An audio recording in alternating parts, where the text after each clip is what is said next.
Hey, what's up, guys? I wanted to do a video today about trigger press.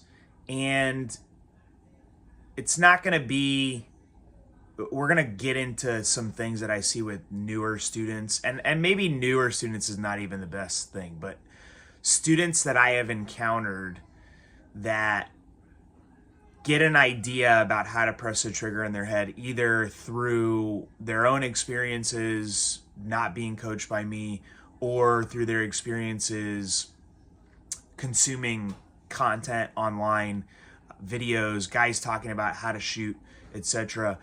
And what we have in the training world and the gun world is we have a really large portion of people who can shoot well enough and maybe even shoot great, but they don't actually ever coach anybody that's new, and they don't ever coach or train anybody that is going to have common problems. And a lot of them even have this sort of skew where they never encountered that problem as a shooter because they weren't exposed to somebody telling them to do it wrong, or they were not exposed to somebody, shooting a 1.9 second bill drill like the second week they had ever owned a gun. So they were able to not have this sort of like noise that was forcing them to do things a certain way or making them think that they should be able to do certain things. And this problem is recurring over and over and over and over again. And the common denominator here is like, okay, I have this problem. This is the issue I have going on. And, this is what's going on. I'm shooting low left. I can hit exactly what I'm trying to hit at anytime I go at a speed that's appropriate. We're talking about people that, like, if I told you, hey, you got to pass a police squall, they'd be able to do it. You got to pass, you got to shoot, you got to hit a B8 10 times in, under 20 seconds at 10 yards, they'd be able to do it, especially if you let them know exactly how much time they have. But as soon as you tell them to push the speed, whether it's through forcing that with a timer or just telling them to go faster. Like sometimes I just have students and I'm like, hey, you need to go faster than that. We don't even have a shot timer out, and I just tell them to go faster, and then the fucking wheels fall off and they're not even really going that much faster. And I've discovered basically that it's the same. The problem lies in how people are prepping the trigger and how that's jiving up with when they think they need to reset the gun, right? So what you see over and over and over again is I say, hey, how are you pressing that trigger? And sometimes it takes some, like, I got to extract this language from people. But I'm like, how are you pressing the trigger? And they kind of hem and haw. Well, I'm just doing it and I'm prepping it and da-da-da-da-da. Okay, where are you prepping it to? And they're like, well, I'm prepping to the wall. And what that means is they're taking, and as soon as they feel the resistance of the wall, you have this little bit of resistance here in the take up. They get to the wall and then they go, okay, I'm prepping it to there, right? But like on this gun in particular, right? If you watch this, you see that? There's a ton of weight and movement in there. And this is a very popular gun, 365 XL, okay? Lot, macro, 365, whatever, they're all the same. And like my gun, you can hear that, right? And I'm not even pressing this the way I normally would, right? But one, they're going to the wall and then they go, okay, it's gonna go right now. And then they go, blast, right? And they move that gun, okay? So they do something like this. They prep to the wall and then they go. And they're not flinching, right? This is the problem that people have, is they go, oh, you have a flinch or whatever. And what it is they are prepping to here and they think this is that, right? Now, if I press this as hard as I can, so I'm gonna hold this right now. Watch what happens if I blast through this. No movement to the gun. And I ripped, right? So you have this thing going on, right? And that's if I even blow on this, if I give it any more energy, it's gonna go. Okay. sometimes people will look at this and go, oh, I need a new gun. Trigger sucks. I can't deal with that. Having the weight after the, the wall. The wall's got too much weight in it. That's bullshit, because like Glocks, Glocks have a really, like, everything is in the wall. You have this like weird spongy take up, and then, or this like rubber band thing, and it's like stretching a rubber band, and you're just stretching it. It's getting tighter and tighter and tighter until it snaps. And that's kind of like what a Glock trigger is like. I can shoot those well. I fucking hate that trigger, but I can shoot it fine. It's not my favorite thing to shoot, but I can shoot it fine, right? But what happens is people don't want to, if you do prep, you need to actually prep the trigger. But really what most people should be doing is they should be rolling through the whole thing, right? And the problem with that for a lot of people is they have been told to go to the wall basically by the internet, right? You can find it on the internet all the time. I heard it coming out of people's mouths however long ago. It has its roots in like the reset, the trigger pinning reset thing, which doesn't really help a lot of people either. We don't want to just go to the wall and then expect that the gun's gonna go, right? Now, do I have a gun that basically once you go to the wall, if you give it any more, it's gonna go? Yeah, the Canics are like, or at least this Canic is like that, right? So if I go here, and if I give it any more from here, it's gonna go. There's nothing in it, okay? I love this kind of trigger. It's got a ton of take up. Okay. Here.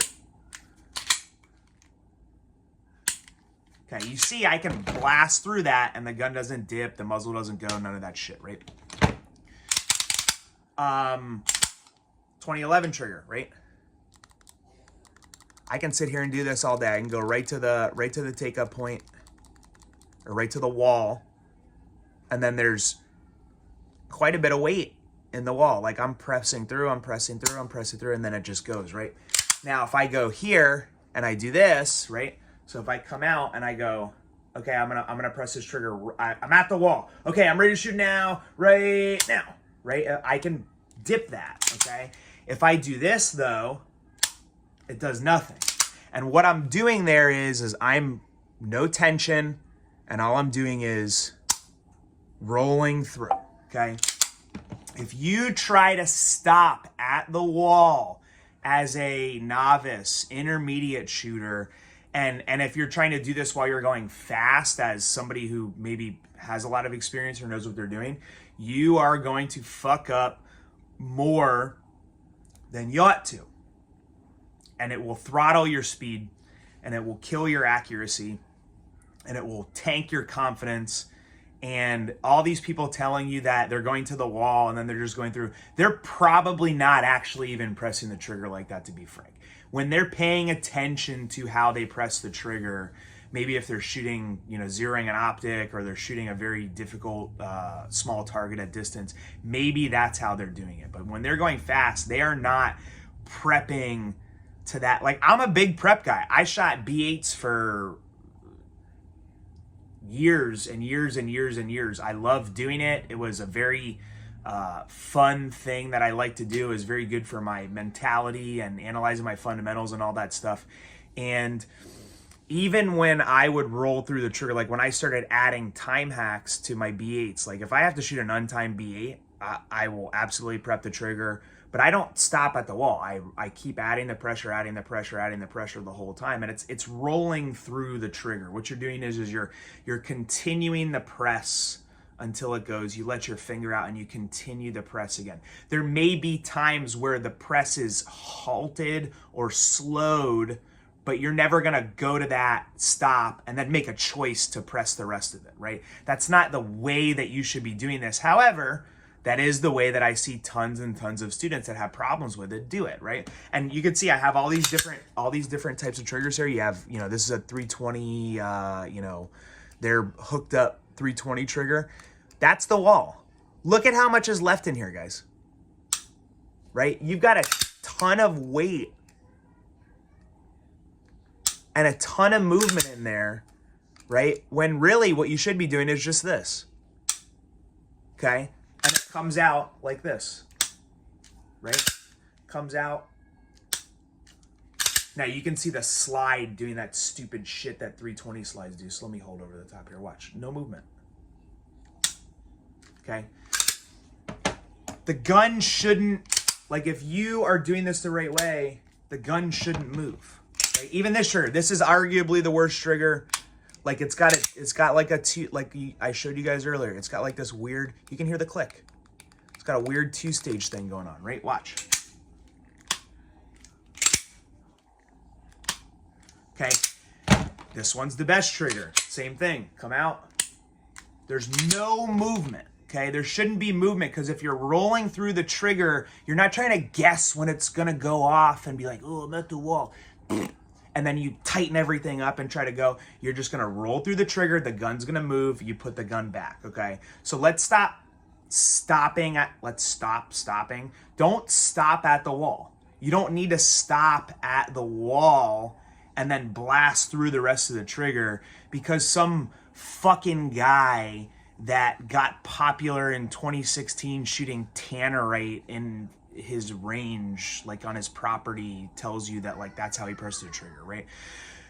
The way that people are actually doing it that are going fast and will be able to articulate to you what's happening is they are starting the pressure and resetting, and basically if they're going faster, they're going through it. And if you have a good grip and you're pressing a trigger with enough energy to activate the trigger but not move the rest of the gun, you're in a good spot, right? So let's try not to stop at that wall and then blast through. Let's roll through. Again, it's even on a, like, look, most recently 2011 guy, okay, he was shooting a VP9 and he was having some issues, and then we started rolling through the trigger and it was good, and it would waffle back and forth a little bit, and then he got a 2011 because he wanted a 2011, which I encourage that. I love a 2011, okay? And we did okay for a while until he started figuring out where the wall was and where he could stop and then blast, and stop and then like blast through with that tightening and that ripping the hands down. What it needs to be is just this, right? You have no tension and you just go. You have no tension. So it's hard to do this. It's hard to actually get the correct grip and press this. Let me do it this way. So you have no tension and you just easy, straight through. Gun doesn't move. Okay. All right. So if you want to get with me and get coached up on that, obviously always open for private lessons and things of that nature. But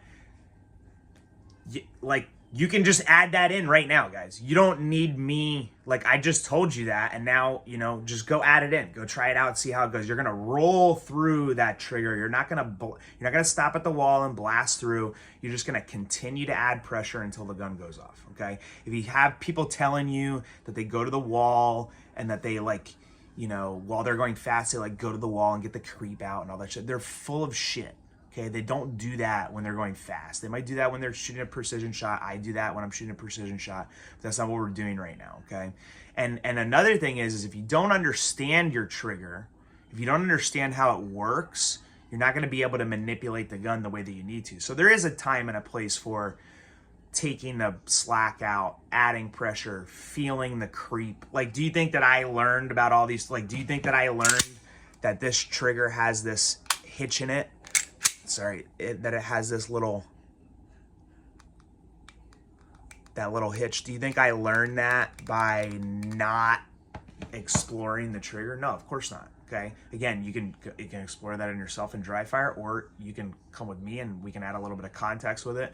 But yeah, let's try pressing the trigger like that and see how it goes, guys. Thanks. Have a great day.